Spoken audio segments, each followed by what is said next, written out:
Brooklyn with one of my best friends in the world, Lizzy Goodman. Hey, Ezra. Hi, Lizzy. How are you? I'm doing very well. Awesome. Welcome back. Thank you very much. We actually are shooting this right after we shot our last video, so you haven't gone anywhere. I don't just wear this dress every day, but like lots of days I do wear it. So Lizzy is a writer for New York Magazine, Fast Company, Elle, Rolling Stone. She's really...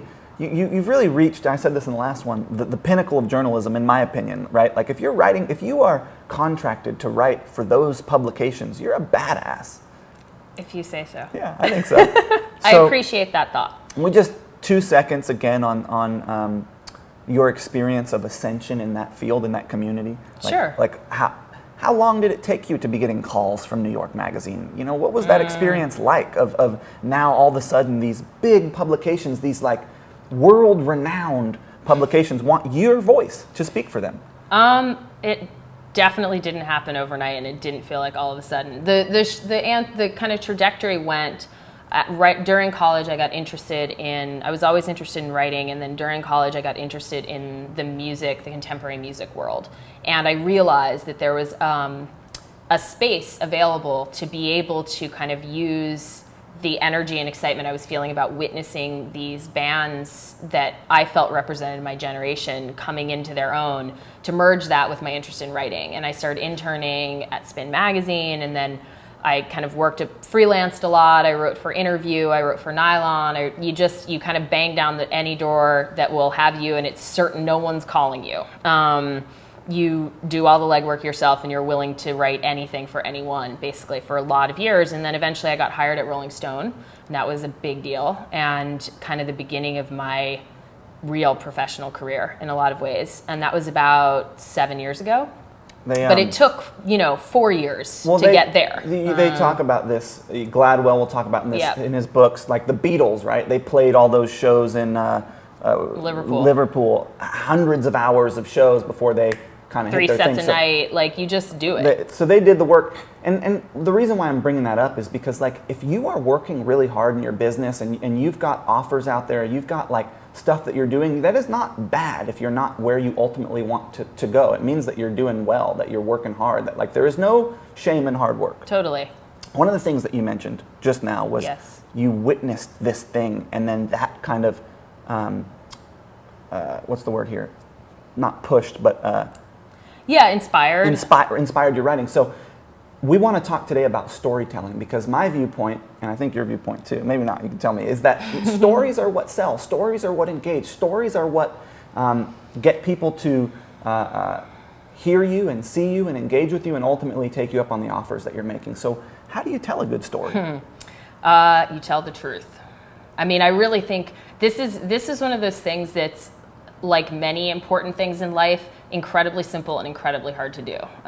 But the good news is it's simple. It's not complicated. I mean, a good story is when you are being authentic and honest about whatever you're telling, like whatever you're talking about. In my line of work, I know that I'll struggle sometimes with being willing to say the whole truth about what I think about a particular profile subject or a particular album I'm writing about, whatever it is. If it's a personal essay, that's especially hard because you're trying to figure out how to tell the whole truth about yourself. But in any case, the bottom line, through line for a good story, I think, is authenticity. And if you think about, films, take up movies, when you're not into a movie or a book, a novel, and fiction of any kind, it's usually because you're sitting there going, this just doesn't feel true. Like, I just don't buy this, One of my little tricks for telling the truth is to, and I write a lot for content like this, right? Like blog post content and story content, but also offers, right? Like this is the thing that I am trying to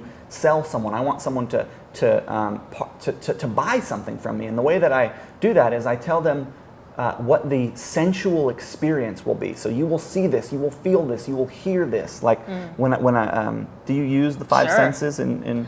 Oh yeah, absolutely. I mean, one of the sort of golden rules of journalism is describe everything you see, hear, taste, everything. I mean, those kinds of details, the way that this gets said from your editor or from other writers is put the reader in the room.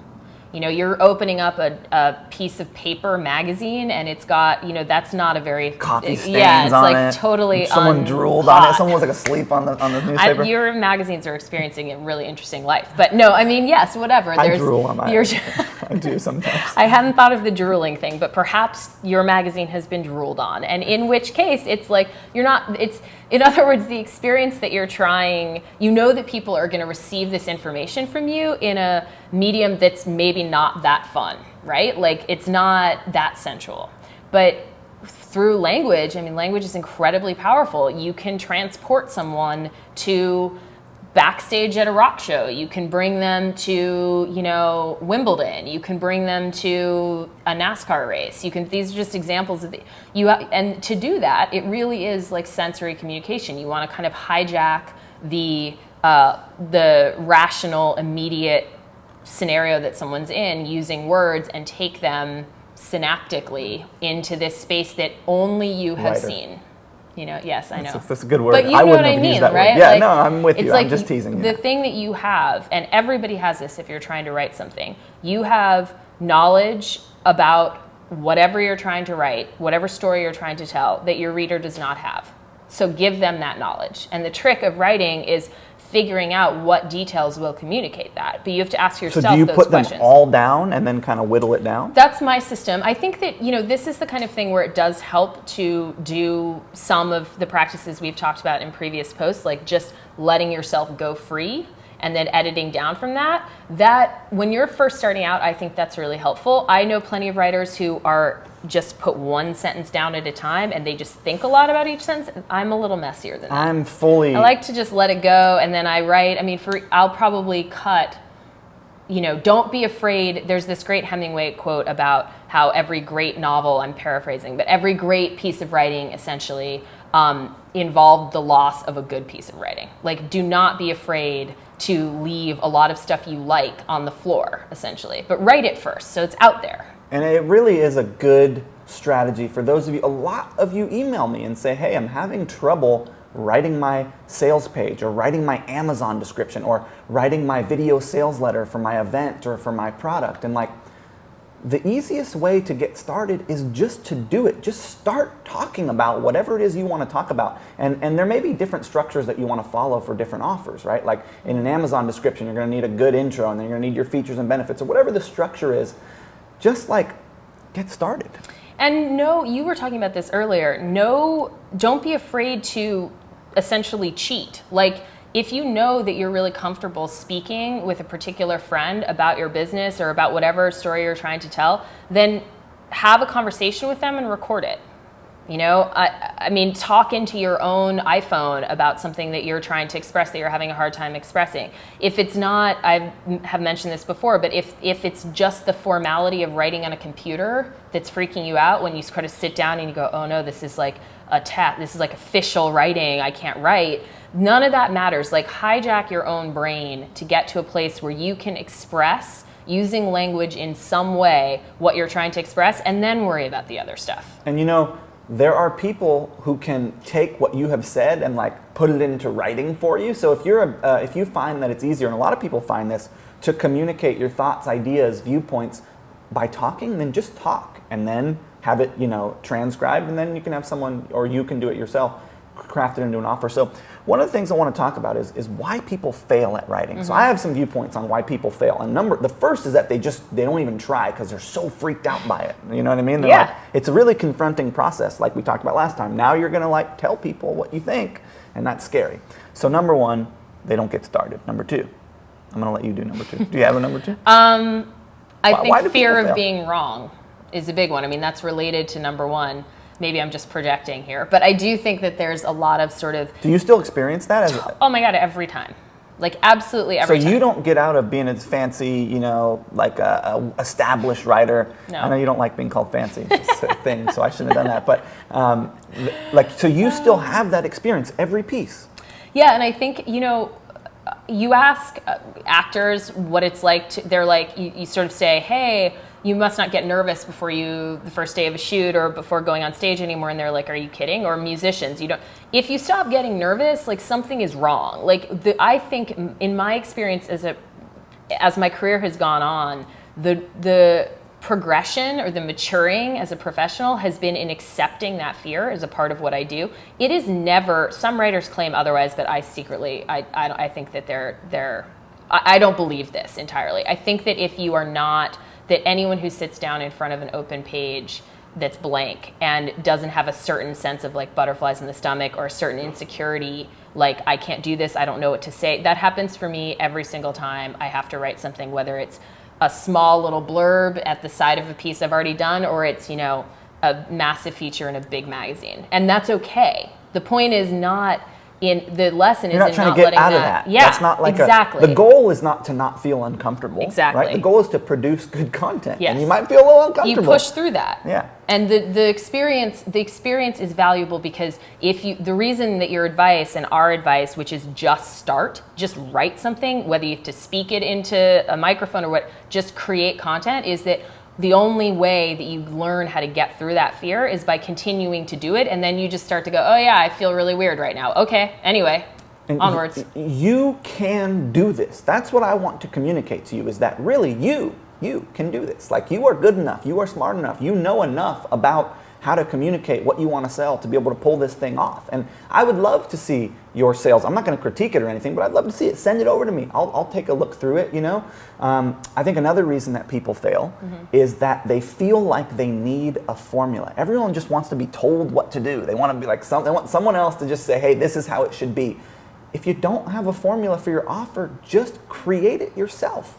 Like, Totally. You don't need a formula, I think. Well, also, that follows on what you were just saying, which is not only can you do this, but you are the only one who can do it in a certain way. Like, that's what I mean by there not being a right answer. It would be inauthentic if it's someone else trying to communicate your offer. That doesn't mean that you can't ask for help or you can't hire people to help you with this, but at the end of the day, in my industry, we call it our byline. Like, if something appears under my byline, if something appears as representatively belonging to me, it has to belong to me. So only one person can create what belongs to you, which is you. So it's not just you can do this, but like, you are the only one who can do this. And the fear of it not being somehow right is really especially ironic when you consider that, like, that it's supposed to be someone else who's telling you what to do. That is the first way for this to definitely not go well. And you know what, dude?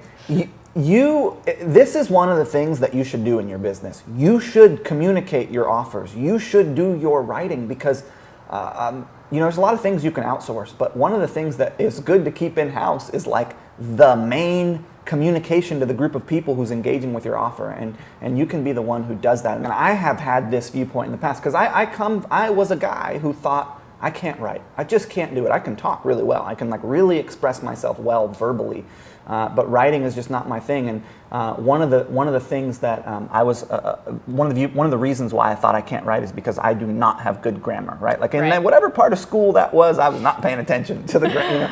Spelling, I'm really good at spelling. I used to win spelling bees and stuff. I'm terrible at spelling. So there you go. There we go. So if you can't spell, that's fine. If you don't have good grammar, that's fine. You don't need that stuff to communicate your offer, to communicate whatever it is you want to say to people. And ultimately what you are doing, and I keep coming back to this because I strongly believe this, is communicating. You're just telling people what you think and why you think it. And frankly, if you don't know why what you are trying to get someone to buy from you is good, you should not be selling that thing. Exactly. You should not be selling that thing. So, if you don't have anything to say about this thing that you're selling, then stop selling it. Totally. Well, that's again, like, I think one of the things in the writing thing, one of the scariest moments, I think, is in figuring out what you have to say. Because I think the secret threat there is, what if there's nothing there? What if you don't have anything to say? There's one of my favorite writers, Joan Didion, talks about how... Diddy. Yes, that's her street name. No, she talks about how she writes to find out what she thinks.